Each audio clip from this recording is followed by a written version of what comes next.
ಆಕಾಶವಾಣಿ ಧಾರವಾಡ. ಸಾಹಿತ್ಯ ಸಂಪದ.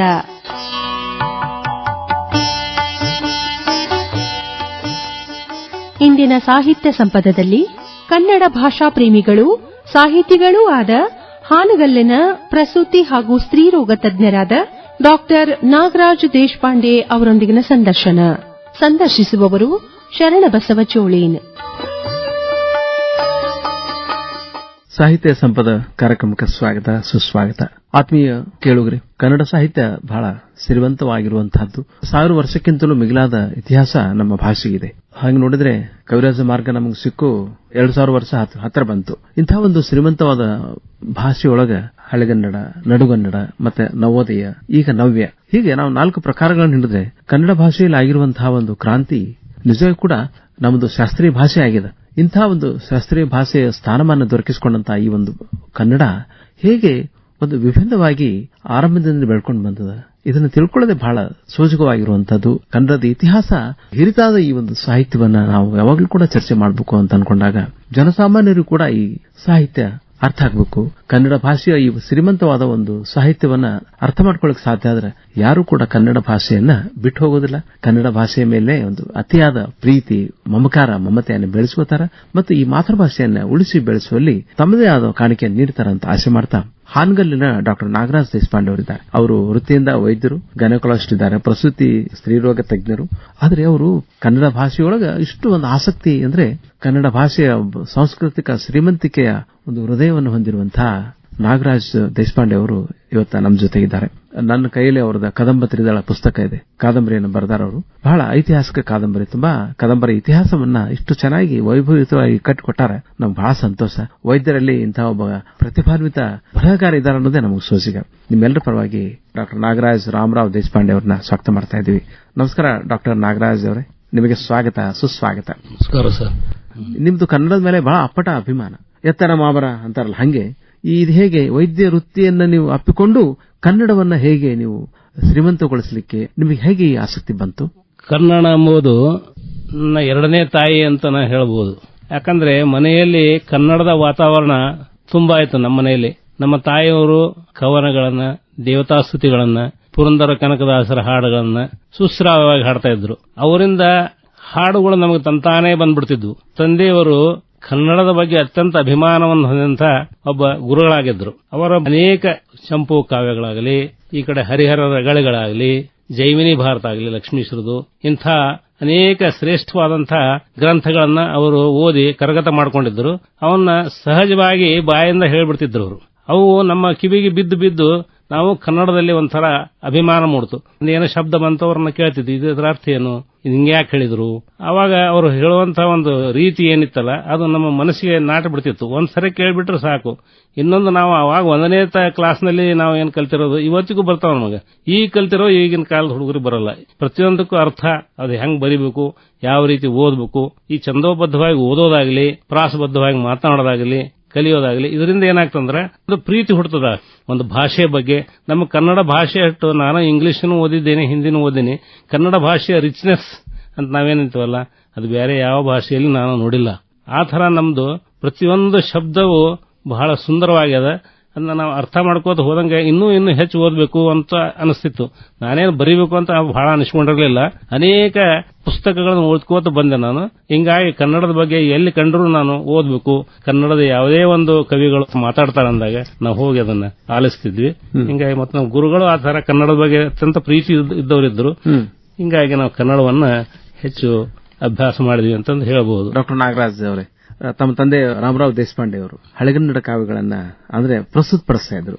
ಅದು ಇವತ್ತ ನಮ್ಮ ಜನಮಾನಸಕ್ಕೆ ಹಳೆಗನ್ನಡದ ಬಗ್ಗೆ ಒಂದು ಅತ್ಯುತ್ತಮವಾದ ಅಭಿಪ್ರಾಯ ಬರಬೇಕಾಗಿದೆ. ಯಾಕಂದ್ರೆ ಸಾಹಿತಿಗಳು ಏನಿದಾರಲ್ಲ, ಅವರು ರಾಜನ ಆಶ್ರಯದಲ್ಲಿ ಪಡ್ಕೊಂಡು ರಾಜನೇ ಒಬ್ಬ ಕೇಂದ್ರ ಸ್ಥಾನವಾಗಿ ಇಟ್ಕೊಂಡು ಬರೆದಂತಹ ಪಂಪನ ಆದಿಪುರಾಣ ಆಗಿರ್ಬೋದು, ರನ್ನನ ಗದಾಯುದ್ಧ ಆಗಿರ್ಬೋದು, ಇವೆಲ್ಲ ಏನಿದೆಯಲ್ಲ ಬಹಳ ಶ್ರೀಮಂತವಾಗಿವೆ.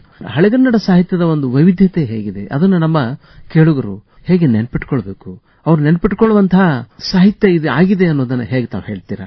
ಹೆಂಗಂದ್ರೆ ಆಗಿನ ಕಾಲದಲ್ಲಿ ಪ್ರತಿಯೊಂದು ಕವನಗಳನ್ನಾಗಲಿ ಕಾವ್ಯಗಳನ್ನಾಗಲಿ ಬರಿಬೇಕಾದ್ರೆ ಅದಕ್ಕೊಂದು ಚೌಕಟ್ಟು ಇರ್ತಿತ್ತು.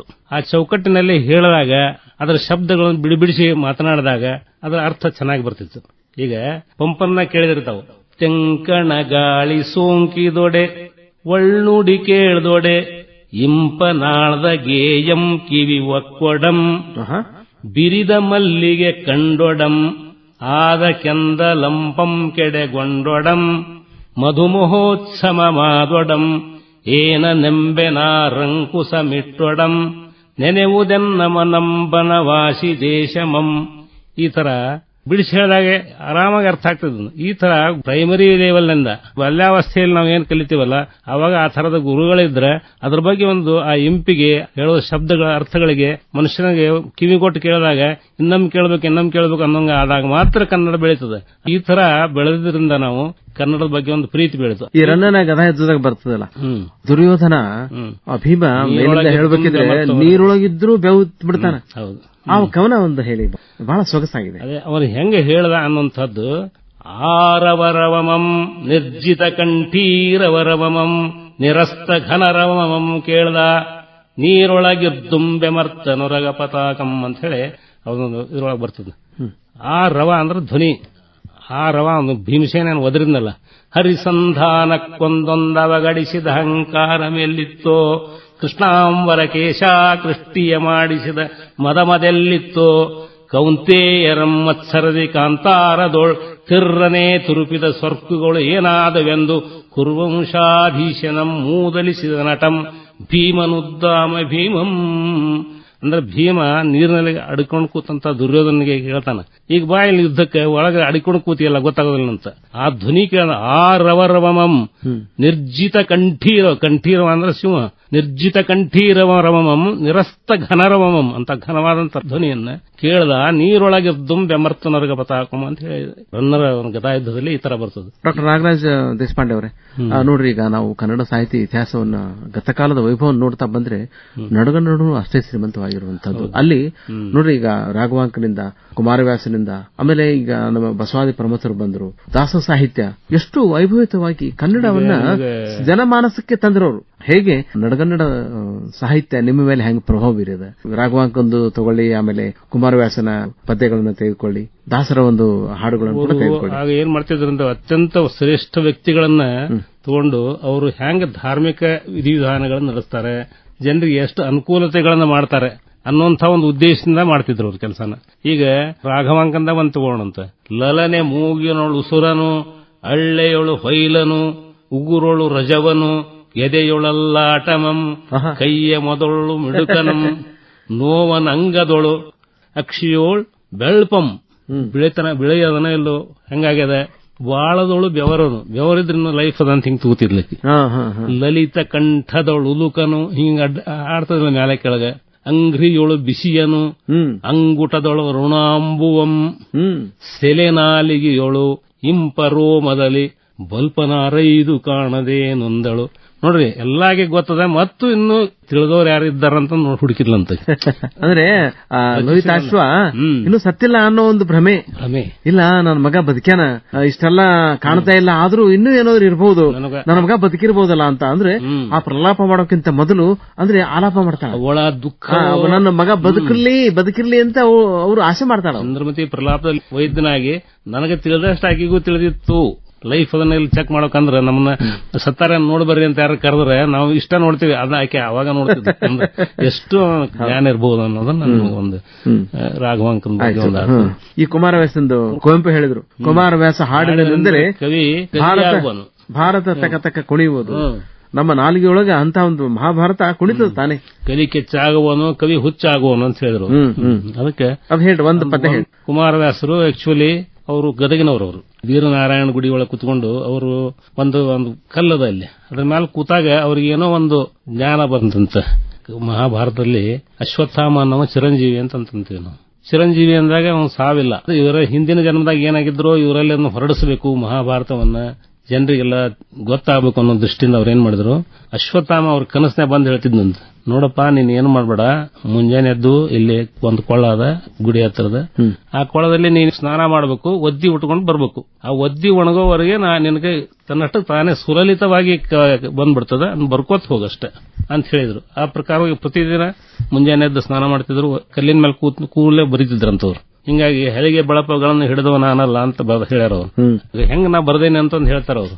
ಅರಸುಗಳಿಗಿದು ವೀರ, ದ್ವಿಜರಿಗೆ ಪರಮ ವೇದದ ಸಾರ, ಯೋಗೀಶ್ವರರ ತತ್ವ ವಿಚಾರ, ಮಂತ್ರಿಗಣ ಜನಕ್ಕೆ ಬುದ್ಧಿಗುಣ, ವಿರಹಿಗಳ ಶೃಂಗಾರ, ವಿದ್ಯಾಪರಿಣಿತರಿಗಲಂಕಾರ, ಕಾವ್ಯಕ್ಕೆ ಗುರುವೆನಲು ರಚಿಸಿದೆ ಕುಮಾರವ್ಯಾಸ ಭಾರತವ. ಭೀಮಸೇನ ಮಲ್ಲರು ಕೂಡ ಯುದ್ಧ ಮಾಡೋದು ಬರ್ತದೆ. ಆ ಯುದ್ಧದಲ್ಲಿ ಅವ್ರು ಯಾ ನಮೂನಿ ಅವ್ರದ್ದು ಇಮ್ಯಾಜಿನೇಷನ್ ಅಂದ್ರೆ ಹೆಂಗೆ ಆಗ್ತದ ಅನ್ನೋದನ್ನ ಅವನು ಕಂಕ ಭಟ್ಟಾಗಿರ್ತಾನ ವಿರಾಟ ನಗರದಾಗ. ಕೀಚಕನ ಸಾವು ಯಾರಿಂದನೂ ಸಾಧ್ಯ ಇಲ್ಲ. ಅವರು ವಿಚಾರ ಮಾಡ್ತಾರೆ ದುರ್ಯೋಧನಾದಿಗಳು. ಕೀಚಕನ ಕೊಲ್ಬೇಕಂದ್ರೆ ಭೀಮನ ಇರ್ಬೇಕು. ಇಲ್ಲಿ ಮೋಸ್ಟ್ಲಿ ಇಲ್ಲಿ ಬಂದಾರ ಅವ್ರು. ಯಾಕಂದ್ರೆ ಸೊಂಡಿಲಾಪುರ ಎಲ್ಲೇ ಇದು ಎಲ್ಲಿ ವಿರಾಟ್ ನಗರ ಅಂದ್ರೆ ಇವರೇ ಇರ್ಬೇಕಂತ ಹೆಂಗೆಂಗೋ ಪತಿ ಹಚ್ಚಿಕೊಂಡ್ರು. ಹಚ್ಚಿದ ಮೇಲೆ ಇವನು ಖಾತ್ರಿ ಮಾಡ್ಕೋಬೇಕಂತ ಹೇಳಿ ಒಬ್ಬ ಮಲ್ಲನ್ ಕಳಿಸ್ತಾರ. ಅವ ಜೀಮೂತ ಮಲ್ಲ ಅಂತ ಬಹಳ ಭಯಂಕರ ಫೇಮಸ್. ಇವ್ 4 ಜನ ಒಂದೇ ಶಕ್ತಿ ಇದ್ದವ್ರಂತ. ದುರ್ಯೋಧನ, ಭೀಮ, ಜೀಮೂತ ವಾಹನ, ಕೀಚಕ, ಇವ್ರು 4 ಜನ ಒಂದೇ ಪವರ್, ಒಂದೇ ಗರಡಿ ಮನ್ಯಾಗ ಕೆಲಸ ಮಾಡಿದವರು ಅವರು. ಅದಕ್ಕೆ ಹಂಗ ನೀನ್ ನೋಡ್ಬಾ ಹೋಗವನ್ ಹೌದಲ್ಲ ನೋಡೋಣ ಅಂತ. ಅದಕ್ಕೆ ಅವ ಬಂದು ವಿರಾಟ್ ನಗರದಾಗ ವಿರಾಟ್ ರಾಜ ಹೇಳ್ದ, ನನ್ನ ಕೂಡ ಯಾರು ಮುಷ್ಟಿ ಯುದ್ಧ ಮಾಡಿ ಗೆದ್ದಿತಾರ ಅವ್ರಿಗೆ ನಾನು ಬಿಟ್ಕೊಡ್ತೇನೆ ಅಂತ ಹೇಳಿ. ಅದಕ್ಕೆ ಇವ ಮುಷ್ಟಿ ಯುದ್ಧ ಹೆಂಗಾತು ಅನ್ನೋದನ್ನ ಕುಮಾರವ್ಯಾಸರು ಬರೀತಾರೆ. ನಾಗರಾಜ್ ದೇಶಪಾಂಡೆ ಅವರೇ ಉದಾಹರಣೆ ಕೊಡ್ತಾ ಇದ್ರಿ ಕುಮಾರವ್ಯಾಸನ ಒಂದು ಸಾಧನೆ ಹೇಗೆ, ಮತ್ತೆ ಆ ಒಂದು ಕತೆ ಹೇಳ್ತಾ ಇದ್ರಿ. ವಾರುಣಿ ದೇಶಪಾಂಡೆ ಅವರು ನಮ್ಮ ಡಾಕ್ಟರ್ ನಾಗರಾಜ್ ದೇಶಪಾಂಡೆ ಅವರ ಶ್ರೀಮತಿಯವರಾದ ವಾರುಣಿಯವರೇ, ಯಾಕಂದ್ರೆ ಅವ್ರು ಬಹಳ ಆನಂದಿಸ್ತಾರ. ಶ್ರೀಮಂತ ವೈದ್ಯ ಇದ್ರು ಕೂಡ ಆ ಭಾಷೆಯ ಬಗ್ಗೆ ಒಂದು ಉತ್ಕಟ ಅಭಿಮಾನ ಪ್ರೀತಿ ಇಟ್ಕೊಂಡಿದಾರಲ್ಲ ಅಂತ ಅವ್ರಿಗೆ ಸೋಜಿಗ. ಹೀಗಾಗಿ ಕವನ ಓದಿದ ನಂತರ ಅವ್ರಿಗೆ ಹಾಡುವಂತ ಸ್ಫೂರ್ತಿ ಬರ್ತದೆ. ಅವರು ಕರ್ನಾಟಕ ಶಾಸ್ತ್ರೀಯ ಸಂಗೀತವನ್ನ ಅಭ್ಯಾಸ ಮಾಡದಂತವ್ರು ಆ ಒಂದು ಶೈಲಿ ಒಳಗೆ ಒಂದು ಹಾಡನ್ನ ಹಾಡ್ತಾರೆ. ಅದೇನಂದ್ರೆ ಡಾಕ್ಟರ್ ಎನ್.ಆರ್. ದೇಶಪಾಂಡೆ ಅವರು ಕದಂಬ ತ್ರಿದಳ ಅಂತ ಹೇಳಿ ಬರ್ದಾರೆ. ಅದು ಕನ್ನಡ ಯಾವ ತರ ಬೆಳೀತು, ಇವು ರಾಷ್ಟ್ರಕೂಟರು ಅವರೆಲ್ಲಾನು ಮುಂದುವರ್ಸ್ಕೊಂಡು ಹೋದ್ರು. ಆದ್ರೆ ಶುರು ಆಗಿದ್ದು ಎಲ್ಲಿಂದ ಅಂತ ಹೇಳಿದ್ದು ಕದಂಬ ತ್ರಿದಳ ಎಂಬ ಒಂದು ಕಾದಂಬರಿ ಒಳಗೆ ಬರ್ದಾರೆ. ಅದನ್ನ ಶಾರ್ಟ್ ಆಗಿ ಅವರು ಒಂದು ಕಾವ್ಯ ರೂಪದಲ್ಲಿ ಬರ್ದಾರೆ. ಅದನ್ನ 1-2 ಲೈನ್ ಹೇಳ್ತೀನಿ. ಪದತಲ ಕೆರಗುವೆ ಕನ್ನಡ ಮಾತೆ, ಕದಂಬ ಸಂಜಾತೆ, ಕದಂಬ ಸಂಜಾತೆ. ಪದತಲ ಕೆರಗುವೆ ಕನ್ನಡ ಮಾತೆ, ಕದಂಬ ಸಂಜಾತೆ, ಕದಂಬ ಸಂಜಾತೆ. ಸದಯ ಹೃದಯದಿಂ ನುತಿಸುವೆ ಗೀತೆ, ನಾದದಿ ಸಂಕೀರ್ತೆ, ನಿನ್ನ ಕರುಣಾಮಯ ಮೂರ್ತೆ. ಪದತಲ ಕೆರಗುವೆ ಕನ್ನಡ ಮಾತೆ, ಕದಂಬ ಸಂಜಾತೆ, ಕದಂಬ ಸಂಜಾತೆ. ಸದಯ ಹೃದಯದಿಂ ನುತಿಸುವೆ ಗೀತೆ, ನಾದದಿ ಸಂಕೀರ್ತೆ, ನಿನ್ನ ಕರುಣಾಮಯ ಮೂರ್ತೆ, ನಿನ್ನ ಕರುಣಾಮಯ ಮೂರ್ತೆ. ಪದತಲ ಕೆರಗುವೆ ಕನ್ನಡ ಮಾತೆ, ಕದಂಬ ಸಂಜಾತೆ, ಕದಂಬ ಸಂಜಾತೆ. ದರ್ಬೆ ಹಿಡಿದ ಕೈ ಖಡ್ಗದಿ ಹರಿಯುತು ದಾಸ್ಯದ ಸಂಕೋಲೆ, ನಭದಿ ವಿಭುಧರು ಸೃಷ್ಟಿ ಮಾಡಿದಳು ವಿಜಯದ ಹೋಮಾಲೆ. ದರ್ಬೆ ಹಿಡಿದ ಕೈ ಖಡ್ಗದಿ ಹರಿಯಿತು ದಾಸ್ಯದ ಸಂಕೋಲೆ, ನಭದಿ ವಿಭುಧರು ವೃಷ್ಟಿ ಮಾಡಿದರು ವಿಜಯದ ಹೋಮಾಲೆ. ಉದಯಿಸಿ ತಂದೆ ಕನ್ನಡ ನಾಡು, ಒದಗಿತು ಸ್ವಾತಂತ್ರ್ಯ, ನಾಡಿಗೆ ಒದಗಿತು ಸ್ವಾತಂತ್ರ್ಯ. ಮೋದದಿ ಆಳಲು ಕದಂಬ ದೊರೆಗಳು, ನೀಗಿತು ಪರತಂತ್ರ. ಚಾಲುಕ್ಯರಟ್ಟರು ಹೊಯ್ಸಳಾದಿಗಳು ಬೆಳೆಸಿದರೀ ನಾಡು. ಎಲ್ಲೆ ಮೀರಿದ ಸೌಂದರ್ಯದ ಸಿರಿ ನಮ್ಮಯ ಕರುನಾಡು. ಎಲ್ಲರೊಟ್ಟಾಗಿ ಉಳಿಸಿ ಬೆಳೆಸೋಣ ಹೆಮ್ಮೆಯ ಈ ವೀಡು, ನಮ್ಮ ಕನ್ನಡ ಸಿರಿನಾಡು. ಪದತಲ ಕೆರಗುವೆ ಕನ್ನಡ ಮಾತೆ, ಕದಂಬ ಸಂಜಾತೆ, ಕದಂಬ ಸಂಜಾತೆ. ಸದಯ ಹೃದಯದಿಂ ನುತಿಸುವೆ ಗೀತೆ, ನಾದನಿ ಸಂಕೀರ್ತೆ, ನಿನ್ನ ಕರುಣಾಮಯ ಮೂರ್ತೆ, ನಿನ್ನ ಕರುಣಾಮಯ ಮೂರ್ತೆ. ಪದತಲ ಕೆರಗುವೆ ಕನ್ನಡ ಮಾತೆ, ಕದಂಬ ಸಂಜಾತೆ ಕದಂಬ ಸಂಜಾತೆ. ಆಹಾ, ಕದಂಬ ಸಂಜಾತೆ. ನಮ್ಮ ನಾಗರಾಜ್ ದೇಶಪಾಂಡೆ ಅವರು ಬರೆದಾರಲ್ಲ, ತಾವು ಹಾಡಿದ ಹಾಡೇನಿದೆಯಲ್ಲ ಅದು ಸಾರಾಂಶ, ಅದಕ್ಕೊಂದು ಕಿರೀಟಪ್ರಾಯವಾಗಿದೆ. ನಿಜವಾಗಿ ನಮ್ಮ ಸಾಹಿತ್ಯ ಸಂಪದ ಒಂದು ಕೇಳುಗರಿಗೆ ಬಹಳ ಆನಂದ ಆಗಿರ್ತದೆ. ಧನ್ಯವಾದಗಳು ನಾಗರಾಜ್ ದೇಶಪಾಂಡೆ ಅವರೇ. ನಾವು ಮಾತಾಡ್ತಾ ಇದ್ವಿ ಅಂದ್ರೆ ನೀವು ಉದಾಹರಣೆ ಕೊಡ್ತಾ ಇದ್ರಿ ಕುಮಾರವ್ಯಾಸನ ಒಂದು ಸಾಧನೆ ಹೇಗೆ, ಮತ್ತೆ ಆ ಒಂದು ಕತೆ ಹೇಳ್ತಾ ಇದ್ರಿ. ಈಗ ಮುಂದೆ ಬಂದು ಲಕ್ಷ್ಮೀಶನ ಜೈಮಿನಿ ಭಾರತದ ಬಗ್ಗೆ ಕೂಡ ತಾವು ಸಾಕಷ್ಟು ಓದ್ಕೊಂಡಿರಿ, ಅದ್ರ ಬಗ್ಗೆ ಹೇಳ್ಬೋದಾ? ಕವಿಗಳಲ್ಲಿ ನನ್ನ ಅಭಿಪ್ರಾಯದಲ್ಲಿ ನಡುಗನ್ನಡದಲ್ಲಿ ಲಕ್ಷ್ಮೀಶ ಅಂತ ನಾನು ಹೇಳಲಿಕ್ಕೆ ಬಯಸ್ತೇನೆ. ಒಂದು ಲವಕುಶರದ ಸಂವಾದದಲ್ಲಿ ಬಂದಾಗ ಎತ್ತಣ ತುರಂಗಮಿದು ಪೊಕ್ಕು ಪೂದೋಟಮಂ ತೊತ್ತಳವದುಳಿವದು ವಾಲ್ಮೀಕಿ ಮುಲಿನಾಥನೇ ಪತ್ತು ಮಾರೈವುದೆಂದೆನು ಎಂದೆನಗೆ ನೇಮಿಸಿಪೋದ ನರ್ಧಿಪಂ ಕರಿಸಲಾಗಿ. ಈ ತರ ಪ್ರಾಸಗಳು ಎಷ್ಟು ಚೆನ್ನಾಗಿ ಅನಿಸ್ತಂತಂದ್ರೆ, ಉರ್ವಿಯೋಳ್ ಕೌಸಲ್ಯ ಪಡೆದ ಕುವರಂ ರಾಮನೋರ್ವನೇ ವೀರನು ಆತನ ಯಜ್ಞ ತುರಗಮಿದು ನಿರ್ವಹಿಸಲಾರ್ಪರಾರಾದೊಡಂ ತಳೆಯಲಿ ಎಂದಿರ್ದಲೇಖನ ಮನೋದಿ ಗರ್ವವಮ್ಮಿಡಿಸದಿರ್ದೊಡೆ ತಮ್ಮ ಮಾತೆಯಂ ಸರ್ವಜನಮಂ ಬಂಜೆಯನ್ನದಿರ್ದಪುದೆ ತನಗಿರುವ ತೋಳುಗಳುವೇತಕೆಂದು ಸಲೆಬಾಸಿಯಂ ಕೊಟ್ಟುಲವನುರಿದೆದ್ದನು. ಈ ತರ ಶಬ್ದಗಳನ್ನು ಬಹಳ ಚೆನ್ನಾಗಿ ಜೋಡಿಸಿ ಲಕ್ಷ್ಮೀಶ ಈ ತರ ಶಬ್ದಗಳ ಜೋಡಣೆ ಬಹಳ ಸುಂದರ ಅನಿಸ್ತದೆ ಓದಕದು. ಸೀತಾದೇವಿಯನ್ನ ಅರಣ್ಯಕ್ಕೆ ಬಿಟ್ಟು ಬರ್ಲಿಕ್ಕೆ ಲಕ್ಷ್ಮಣ ಹೋಗ್ತಾನೆ. ಲಕ್ಷ್ಮಣ ಹೋದಾಗ ಇಳಿದು ಮಂದಾಕಿನಿಗೆ ಪೊಡಮಟ್ಟು ಬಳಿಕ ನಾವಿಕರೊಡನೆ ನಾವದೊಳ್ಗಂಗೆಯಂ ಕಳೆದು ನಿರ್ಮಲ ತೀರ್ಥದೊಳ್ಮಿಂದು ಮತ್ತೆ ಸೌಮಿತ್ರಿ ಭೂಜಾತೆ ಸಹಿತ ಒಳಗೊಳಗೆ ಮರುಗಿ ಬಿಸುಸುಯಿದು ಚಿಂತಿಸುತ್ತೆ ಮುಂದಳೆದುಗ್ರ ಮೃಗಪಕ್ಷಿ ಗಣದಿಂದ ಘೂರ್ಮಿಸುವ ಹಳುವಂ ಪಕ್ಕನ್ ಅಡೆ ಇಡೆ ಅಸದಳವೆಂಬ ಕರ್ಕಶದ ಮಾರ್ಗದಿಂದೇ ಅಂತಂದ ಹೇಳ್ತಾನೆ. ನೋಡಿ, ಈಗ ನಡಗನ್ನಡ ಕಾವ್ಯಗಳು ಎಷ್ಟು ಚೆನ್ನಾಗಿದ್ದಾವಲ್ಲ, ಎಷ್ಟು ಸುಂದರವಾಗಿವೆ. ಅವರು ಹಂಗೆ ಮುಂದುವರೆದು ಬಂದು ಹೇಳ್ತಾರೆ ಹೆಂಗೆ ಇದು ಮಾಡ್ತಾರೆ, ಶಬ್ದಗಳ ಜೋಡಣೆ ಹೆಂಗದ ನೋಡ್ರಿ. ಎಲ್ಲಿ ಮುನಿಪೋತ್ತಮರ ಪಾವನದ ವನದಡಗಳಲ್ಲಿ, ಎಲ್ಲಿ ಸಿದ್ಧಾಶ್ರಮಗಳ ಮಂಗಳ ಸ್ಥಳಗಳಲ್ಲಿ, ಎಲ್ಲಿ ಸುಹವಿಗಳ ಕಂಪೊಗೆದ ಪೊಗೆದಳದ ಅಗ್ನಿಹೋತ್ರದ ಕುಟೀರಂಗಳು. ನೀ ಕರ್ಕೊಂಡ್ಬಂದಿರೋದು ಎಲ್ಲಿ? ಅಲ್ಲೆಲ್ಲ ಹೋಗ್ತೇನೆ ಅಂತ ಹೇಳಿದಿ, ಅಡವಿಗೆ ಬಂದಿಯಲ್ಲ. ಎಲ್ಲಿ ಮುನಿಪೋತ್ತಮರ ಪಾವನದ ವನದಡೆಗಳಲ್ಲಿ ಸಿದ್ಧಾಶ್ರಮಂಗಳ ಮಂಗಳ ಸ್ಥಳಗಳಲ್ಲಿ ಸುಹವಿಗಳ ಕಂಪೊಗೆದ ಪೊಗೆದಳದ ಅಗ್ನಿಹೋತ್ರದ ಕುಟೀರಂಗಳು. ಎಲ್ಲಿ ಪರಿಚಿತವಾದ ವಾದವೇದ ಧ್ವನಿಗಳು ಅಲ್ಲಿಗೊಯ್ಯದೆ ಈ ದಾರುಣದ ಕಟ್ಟಡವಿಗಿಲ್ಲಿಗೆ ಕೈ ತಂದೆ ತಂದೆ ಹೇಳೆಂದು ಜಾನಕಿ ಸುಯ್ದಳು. ನೋಡಿ ಎಷ್ಟು ಖುಷಿ ಆಗ್ತದೆ ಶಬ್ದಗಳ ಅರ್ಥ ಗೊತ್ತಾದ್ರೆ. ಮತ್ತೊಂದು ಹೇಳುವಂತ ಪದ್ಧತಿ ಪ್ರಕಾರ ಹೇಳ್ಬಿಟ್ರೆ ಇಟ್ ಇಸ್ ವಂಡರ್ಫುಲ್. ನೀವು ಸಾಕಷ್ಟು ಈ ಕಾವ್ಯಗಳನ್ನ ಓದ್ಕೋತೀರಿ, ಒಳ್ಳೆ ವೈದ್ಯರು ಅಂತೇಳಿ ಹಾನಗಲ್ ಹೆಸರು ಮಾಡದಂತವ್ರು.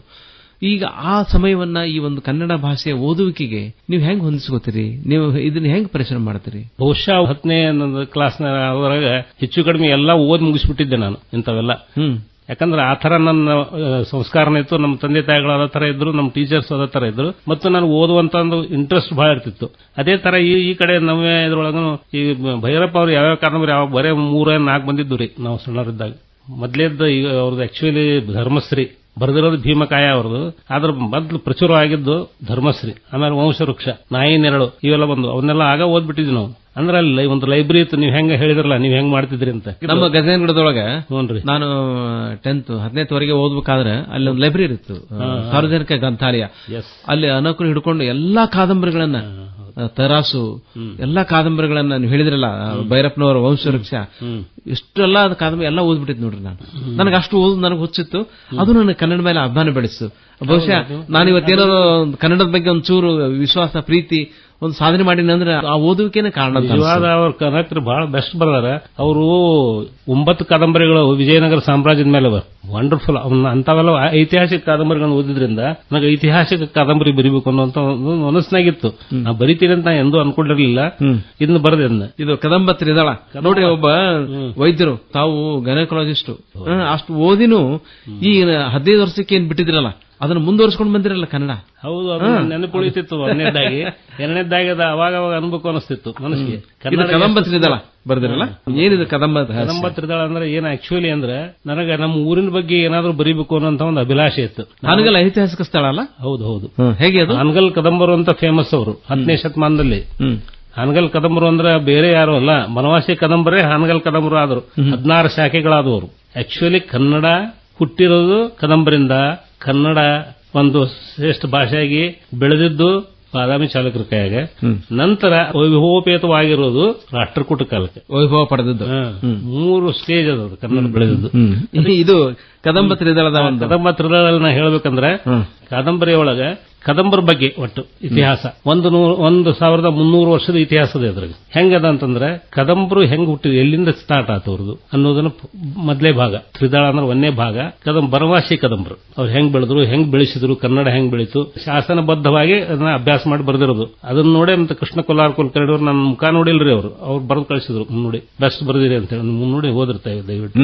ಆಮೇಲೆ ನೆಕ್ಸ್ಟ್ ಪಾರ್ಟ್ ಏನದಂದ್ರೆ ಹಾನಗಲ್ ಕದಂಬರು. ಈಗ ಯಾವಾಗ ಬಾದಾಮಿ ಚಾಲುಕ್ಯರು ಇದು ಮಾಡ್ಬಿಟ್ರು, ನಿರ್ನಾಮ ಮಾಡ್ಬಿಟ್ರು, ಅವಾಗ ಅವ್ರು ಹಂಗ ಉಳಿಲಿಲ್ಲ, 16 ಶಾಖೆಗಳಾಗಿ ಒಡೆದ್ರು. ಆ ಶಾಖೆಗಳು 400-500 ವರ್ಷ ತನಕ ಮುಂದೆ ಬರಲಿಲ್ಲವು. ಅವು ಹಂಗೇ ಒಂದು ಬೂದಿ ಮುಚ್ಚಿದ ಕೆಂಡಿದ್ದಂಗಿದ್ವು ನೋಡ್ರಿ. ಅಲ್ಲಿ ಚೋಳರು ಪಟ್ಟಳ ಇರ್ತದ, ಆಮೇಲೆ ಅಕ್ಕಾದೇವಿ ಶೋಕ ಬರ್ತದ, ವೀರವನಿತೆ ಅಕ್ಕಾದೇವಿ ಕುರಿತಂತೆ ಬರ್ದಿರಿ ನೀವು. ಹೌದೌದು. ಹೊಯ್ಸಳ ಮತ್ತು ಅವ್ರ ಜೊತೆ ಮಧ್ಯೆ ಯುದ್ಧ ಆಯ್ತು. ವರುಣ ದೇಶಪಾಂಡೆ ಅವರು ಆಗ್ಲೇ ಮಾತಾಡ್ತಾ ಹೇಳ್ತಾ ಇದ್ರು, ನೀವು ಮನಸ್ಸಿನ ಮೇಲೆ ಒಂದು ಒಳ್ಳೆ ಒಂದು ಲೇಖನ ಬರ್ದಿರಂತ. ಅಂದ್ರೆ ಮನಸ್ಸನ್ನು ನಾವು ಹಿಡಿತದಲ್ಲಿ ಇಟ್ಟುಕೊಳ್ಳೋದು ಬಹಳ ಕಷ್ಟದ. ಆ ಚಂಚಲ ಮನಸ್ಸಿನಿಂದ ಉದ್ವೇಗಕ್ಕೊಳಗಾಗದ ಮನುಷ್ಯ ನಿಯಮಬದ್ಧವಾಗಿ ಒಂದು ಚೌಕಟ್ಟಿನಾಗ ಬದುಕಬೇಕು ಅಂದ್ರೆ ಸಂತೋಷ ಆಗ್ತದೆ. ಹೆಂಗ್ ಬೇಕಂಗೆ ಹರಿ ಬಿಡಬಾರ್ದು ಅನ್ನೋಂಥ ಒಂದು ಉದ್ದೇಶ ಇದ್ರದ್ದು. ಏಕೆ ಓಡುವೆ ಮನಸ್ಸು ಅಂತ ಹೇಳಿ ಡಾಕ್ಟರ್ ನಾಗರಾಜ್ ದೇಶಪಾಂಡೆ ಅವರ ಶ್ರೀಮತಿಯವರಾದ ವಾರಿಣಿ ದೇಶಪಾಂಡೆ ಅವರಿಂದ ಹಾಡು ಕೇಳೋಣ. ಏಕೆ ಓಡುವೆ ಮನಸ್ಸೇ ಬೇಕುಗಳ ಬೆನ್ನೇರಿ ಅಂಕೆ ಮೀರಿದ ಮಾಯಾ ಜಿಂಕೆಯಂತೆ. ಏಕೆ ಓಡುವೆ ಮನಸ್ಸೇ ಬೇಕುಗಳ ಬೆನ್ನೇರಿ ಅಂಕೆ ಮೀರಿದ ಮಾಯಾ ಜಿಂಕೆಯಂತೆ. ಜಗದೆಲ್ಲ ಲೋಕಗಳ ಮುಟ್ಟಿ ಬರಬಲ್ಲೆನಿ ಜವವೇಗವನು ಮೀರಿ ಮೆಟ್ಟಿ ನಿಲ್ಲಬಲ್ಲೆ. ಜಗದೆಲ್ಲ ಲೋಕಗಳ ಮುಟ್ಟಿ ಬರಬಲ್ಲೆನಿ ಜವವೇಗವನು ಮೀರಿ ಮೆಟ್ಟಿ ನಿಲ್ಲಬಲ್ಲೆ. ತೂಕ ತಪ್ಪದು ಇನ್ನು ಸಾಕು ಈ ವ್ಯಾಪಾರ ಸಾಗದು ನಿನ್ನೋಟಕ್ಕೆ ಬೇಗದಿ ಶರೀರ. ಏಕೆ ಓಡುವೆ ಮನಸ್ಸೇ ಬೇಕುಗಳ ಬೆನ್ನೇರಿ ಅಂಕೆ ಮೀರಿದ ಮಾಯಾ ಜಿಂಕೆಯಂತೆ. ಎಳೆಯಬೇಡೆನ್ನನು ಇಳಿಯ ಸಂಗ್ರಾಮಕ್ಕೆ ಬೆಳೆಯುತ್ತಲಿದೆ ನಿನ್ನ ಗಳಿಕೆ ಉಳಿಕೆ. ಎಳೆಯಬೇಡೆನ್ನನು ಇಳಿಯ ಸಂಗ್ರಾಮಕ್ಕೆ ಬೆಳೆಯುತ್ತಲಿದೆ ನಿನ್ನ ಗಳಿಕೆ ಉಳಿಕೆ. ನಿನ್ನ ವೇಗದರ ಬಸಕಿ ನನ್ನ ದೇಹವು ಬನ್ನ ಬಡುತ್ತಿದೆ ನಿಲ್ಲಿಸು ಭಿನ್ನಹವು ನಿನಗೆ. ಏಕೆ ಓಡುವೆ ಮನಸ್ಸು. ಸುಸ್ರಾವಾಗಿ ಹಾಡಿದ್ರೆ ಧನ್ಯವಾದಗಳು. ನಾಗರಾಜ್ ದೇಶಪಾಂಡೆ ಅವರೇ, ಬಹಳ ವಿಸ್ತೃತವಾಗಿ ಮಾತಾಡ್ತಾ ಇದ್ದೀವಿ. ವೈದ್ಯರಾಗಿ ನೀವೆಷ್ಟು ಆನಂದ ಪಡ್ತೀರೋ ಅದರ 10 ಪಟ್ಟು ಹೆಚ್ಚು ಆನಂದ ನೀವು ಸಾಹಿತ್ಯ ಓದೋದ್ರೊಳಗೆ, ಸಾಹಿತ್ಯ ರಚನೆ ಮಾಡೋದ್ರೊಳಗೆ ಪಡ್ತೀರಿ. ಈ ತರ ಒಂದು ವೃತ್ತಿ ಜೊತೆಗೆ ಪ್ರವೃತ್ತಿಯಾಗಿ ಸಾಹಿತ್ಯವನ್ನು ತೆಗೆದುಕೊಂಡ್ರೆ ಹೆಂಗ ನಮ್ಮ ಜೀವನ ಪಾವನ ಆಗ್ತದೆ? ನಿಮ್ಮ ಸ್ವಯಂ ಅನುಭವವನ್ನು ಹೇಳ್ಬೋದಾ? ಇದರಿಂದ ಮನಸ್ಸು ಶುದ್ಧವಾಗ್ತದೆ. ಒಂದು ಪೇಷಂಟ್ ನಾವು ಹೋಗಿ ನೋಡ್ಬೇಕಂದಾಗ ಒಂದು ನಿರ್ಮಲ ಚಿತ್ತತೆಯಿಂದ ಹೋಗ್ತೀವಿ ನಾವು. ಒಂದನೇದಾಗಿ ಹೊಸದಾಗಿ ಈಗ ನಮ್ಮ ಜನರಿಗೆ ಕನ್ನಡ ಭಾಷೆಯ ಬಗ್ಗೆ ಅಪರಿಮಿತ ಪ್ರೇಮವನ್ನ ಇಟ್ಕೊಳ್ಬೇಕು, ಮತ್ತೆ ಭಾಷೆಯನ್ನು ನಾವು ಆನಂದಿಸಬೇಕು ಅಂತಂದ್ರೆ ಏನ್ ಮಾಡ್ಬೇಕಂತ ಕಿವಿ ಮಾತು? ಭಾಷೆಯನ್ನು ನಾವು ಪ್ರೀತಿಸಬೇಕು, ಭಾಷೆಯನ್ನು ನಾವು ಸರಿಯಾಗಿ ಅರ್ಥ ಮಾಡ್ಕೊಂಡು ಓದಬೇಕು. ಮತ್ತೆ ಕನ್ನಡದಲ್ಲಿ ಇರತಕ್ಕಂತ ಸೊಗಸು ಬೇರೆ ಭಾಷೆಗಳಲ್ಲಿ ಇಲ್ಲ ಅಂತ ನನ್ನ ಅಭಿಪ್ರಾಯ. ಅದಕ್ಕೆ ಇದನ್ನು ನಾವು ಹೀಗಳಿಯದೆ ನಮ್ಮ ಮಾತೃಭಾಷೆ ಮೇಲೆ ನಮಗೆ ಅಭಿಮಾನ ಇರಬೇಕು, ಪ್ರೀತಿ ಇರಬೇಕು. ಎಲ್ಲರೂ ಅದನ್ನು ನಾವು ಓದಬೇಕು. ಹಳೇದು ಅಂತ ಬಿಡಬಾರ್ದು. ಯಾವುದು ಕಬ್ಬಿಣದ ಕಡಲೆ ಅಲ್ಲ, ಬಹಳ ಅರ್ಥವನ್ನು ಮಾಡ್ಕೊಂಡು ನಾವು ಓದಬೇಕು. ಅದು ನಮ್ಮ ಕನ್ನಡ ಬೆಳಿಲಿಕ್ಕೆ ಬಹಳ ಸಹಾಯಕ ಆಗ್ತದೆ. ಕನ್ನಡದಲ್ಲಿ ಮುಂದೆ ಬರಲಿ, ಅದು ನಮಗೆಲ್ಲ ಹೆಮ್ಮೆ ಆಗಲಿ ಅಂತಂದು. ಡಾಕ್ಟರ್ ನಾಗರಾಜ್ ರಾಮರಾವ್ ದೇಶಪಾಂಡೆ ಅವರೇ, ನೋಡ್ರಿ, ಹಾನಗಲಿಂದ ಬಂದಿರಿ, ಒಬ್ಬ ವೈದ್ಯಕೀಯ ವೃತ್ತಿಯೊಳಗ, ಆದ್ರೂ ಕೂಡ ಕನ್ನಡಕ್ಕಾಗಿ ನೀವು ತುಡಿತಾ ಇದ್ದೀರಿ, ಕನ್ನಡಕ್ಕಾಗಿ ನೀವು ಸಮಯವನ್ನು ಮೀಸಲಿಟ್ಟಿದ್ದೀರಿ. ನಿಮಗೆ ಅಭಿನಂದನೆಗಳು. ಕನ್ನಡದ ಈ ಒಂದು ಕೈಂಕರ್ಯ ಏನಿದಲ್ಲ, ಇದು ಹೀಗೆ ಮುಂದುವರಿಯಲಿ. ತಾವು ನಿರರ್ಗಳವಾಗಿ ಹಳೆಗನ್ನಡ ಚಂಪು ಕಾವ್ಯಗಳನ್ನು ಹೇಳ್ತಾ ಇರೋದು ಕೇಳಿದ್ರೆ ನಮಗೆ ರೋಮಾಂಚನ. ನಿಮ್ಮ ಒಂದು ಪ್ರಯತ್ನ ಹೇಗೆ ಮುಂದುವರಿಯಲಿ. ಸಾಹಿತ್ಯ ಸಂಪದ ಕಾರ್ಯಕ್ರಮದೊಳಗ ನಮ್ಮ ಜೊತೆ ಇದ್ದು ನೀವು ಮಾತಾಡಿದಿರಿ, ನಿಮಗೆ ಹೃತ್ಪೂರ್ವಕ. ವಾರಣಿ ದೇಶಪಾಂಡೆ ಅವರು ಕೂಡ ನಮ್ಮ ಜೊತೆಗಿದ್ದಾರೆ. ಯಾಕಂದ್ರೆ ಬೆಟರ್ ಆಫ್ ಅಂತಾರೆ, ಯಾವಾಗಲೂ ಕೂಡ ಒಬ್ಬ ವ್ಯಕ್ತಿಯ ಹಿಂದೆ ಒಬ್ಬ ಶಕ್ತಿ ಇರ್ತದಂತ, ಅದೇ ಮಹಿಳಾ ಶಕ್ತಿ. ವಾರಣಿಯವರು ನಾಗರಾಜ್ ದೇಶಪಾಂಡೆ ಅವರ ಹಿಂದೆ ಇದ್ದಾರೆ. ಮೇಡಮ್, ನಮ್ಮೆಲ್ಲ ಆತ್ಮೀಯ ಕೇಳುಗರ ಪರವಾಗಿ ನಮಸ್ಕಾರ. ನಮಸ್ಕಾರ ಸರ್. ನಮಸ್ಕಾರ.